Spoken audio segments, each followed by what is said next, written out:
اسلام اور جدید دنیا چینل کے دیکھنے اور سننے والے تمام دوستوں کو السلام علیکم۔ آج کے دن جو ہمارا ٹاپک ہے وہ 15 پارہ سبحان الذی کی تفسیر و تشریح کا ایک تفصیلی کام ہے، جس میں ہمیں اس پارے میں موجود صورتوں اور ان کے مضامین، انبیاء کے قصص اور اسلامی احکام اور اخلاقی اور روحانی پیغامات کو تفصیل سے سمجھنا ہوگا۔ اس پارے میں سورہ بنی اسرائیل، الاسراء اور سورہ کہف شامل ہیں۔ ان صورتوں میں توحید، معجزات، آخرت اور انسانی زندگی کے مختلف پہلوؤں پر روشنی ڈالی گئی ہے۔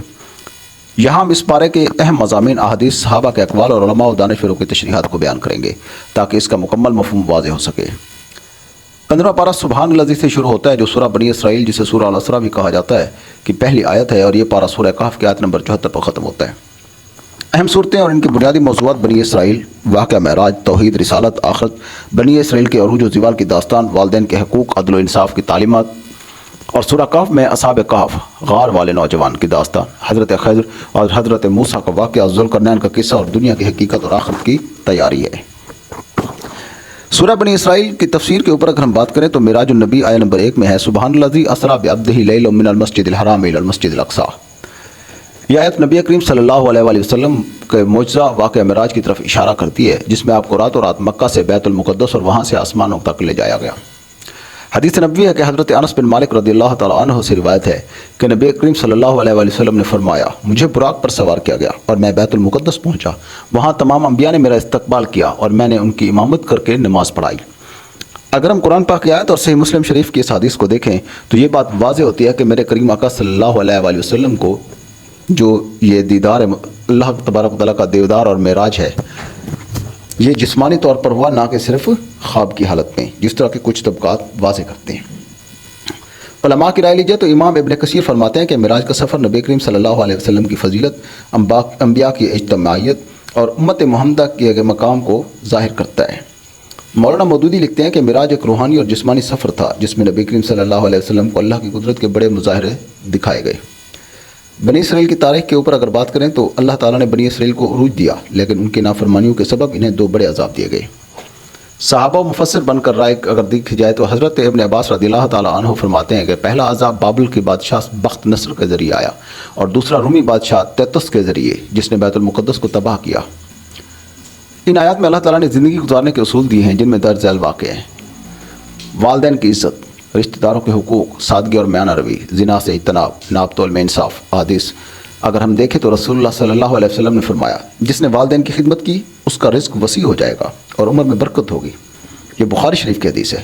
امام غزالی کہتے ہیں کہ ان آیات میں اللہ نے عدل، احسان اور اقربا پروری کے اوپر بات کی ہے اور اس کا حکم دیا ہے، جو اسلامی سماج کی بنیاد ہے۔ قرآن کی طاقت کے اوپر آیت نمبر 88 میں بات ہوئی کہ اللہ تعالیٰ فرماتے ہیں، اگر تمام انسان اور جنات مل کر بھی ایسا قرآن لانے کی کوشش کریں تو نہیں لا سکتے۔ یہ آیت قرآن کے معجزاتی پہلوؤں کو واضح کرتی ہے۔ امام فخر الدین رازی قرآن کے ایک ایسا معجزہ ہے جو نہ صرف الفاظ میں بلکہ معنی اور حکمت میں بھی بے مثال ہے۔ اور اصحاب کہف کے اوپر اگر بات کریں تو یہ چند نوجوانوں کی داستان ہے جو ایمان کی حفاظت کے لیے غار میں پناہ لے گئے اور کئی سو سال سوئے رہے، اور جب جاگ گئے تو زمانہ بدل چکا تھا۔ رسول کریم صلی اللہ علیہ وآلہ وسلم نے فرمایا، جو شخص جمعہ کے دن سورہ کہف کی تلاوت کرے گا اس کے لیے نور ہوگا جو اگلا جمعہ تک چمکے گا۔ امام ابن کثیر لکھتے ہیں کہ یہ قصہ ایمان، توحید اور قربانی کی علامت ہے۔ مولانا اشرف علی تھانوی کہتا ہے کہ نوجوانوں کا یہ عمل دور فتنہ میں حق پر قائم رہنے کی سب سے بڑی مثال ہے۔ حضرت خضر اور حضرت موسیٰ کی آیت نمبر 60 سے 82 تک ذکر کیا گیا۔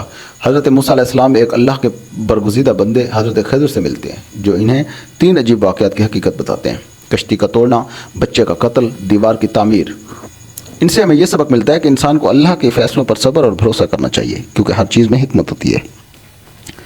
حدیث و اقوال کی بات کریں تو حضرت علی رضی اللہ تعالیٰ عنہ اگر حضرت موسیٰ مزید صبر کرتے تو ہمیں اور زیادہ علم حاصل ہوتا۔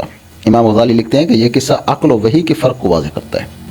ذوالقرنین کے قصے کے اوپر اگر بات کی جائے تو یہ ایک نیک بادشاہ تھا جس نے یاجوج ماجوج کے خلاف ایک عظیم دیوار بنائی۔ امام ابن تیمیہ ذوالقرنین کی حقیقی کہانی سے معلوم ہوتا ہے کہ طاقتور حکمران کو عدل اور دیانت کے ساتھ حکومت کرنی چاہیے۔ مولانا مودودی لکھتے ہیں کہ یاجوج ماجوج کی فتنہ انگیزی قیامت کی بڑی نشانیوں میں سے ایک ہے۔ 15ویں پارے میں ہمیں توحید، معجزات، ایمان اور صبر کا درس دیا گیا ہے۔ اس میں والدین کے حقوق، عدل، انصاف اور دنیا کی حقیقت پر بھی روشنی ڈالی گئی ہے۔ سورہ بنی اسرائیل ہمیں معراج، بنی اسرائیل کی تاریخ اور بنیادی اسلامی اخلاقیات سکھاتی ہے۔ سورہ کہف ایمان کی حفاظت، علم کی طلب اور نیکی کی طاقت کو ظاہر کرتی ہے۔ یہ پارہ ہر مسلمان کے لیے رہنمائی کا خزانہ ہے جو دنیا اور آخرت دونوں میں کامیابی کی راہ دکھاتا ہے۔